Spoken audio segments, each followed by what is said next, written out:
যদি আল্লাহ না করুন কেউ দুরারোগ্য ব্যাধিতে আক্রান্ত হন, তার চিকিৎসায় লক্ষ লক্ষ টাকার দরকার হয়, তার জমি জমা বিক্রি করা লাগে, প্রশ্নকর্তা ভাইয়ের জানার বিষয় হলো তার টোটাল অ্যাসেট থেকে কত পার্সেন্ট তার নিজের ট্রিটমেন্টে খরচ করা যাবে। এর উত্তর হলো এর কোনো পার্সেন্টেজ শরীয়ত ঠিক করে দেয় নাই।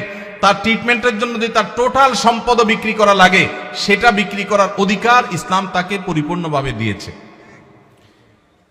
মানুষের সম্পদের ক্ষেত্রে শরীয়ত তাকে এতটা স্বাধীনতা দিয়েছে যে তার সম্পদ কি করবে না করবে এক্ষেত্রে কারোর সেখানে কোনো নাক গলাবার অধিকার, সন্তানদের এটা বলার অধিকার নাই যে বাবা তুমি নিজে চিকিৎসায় সব খরচ করবে, আমরা কি করব, এটা বলার অধিকার নাই। অনেক কুলাঙ্গার সন্তান আছে, বাবার এরকম সিরিয়াস পর্যায়ে হয়ে গেলে জমি বিক্রি করতে দেয় না, বরং বাধা দেয়।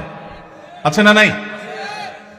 মনে রাখবেন, বাপদাদার সম্পদ দিয়ে মানুষ ধনী হয় না, হলেও সেটা সাস্টেইন করে না, টেকসই হয় না।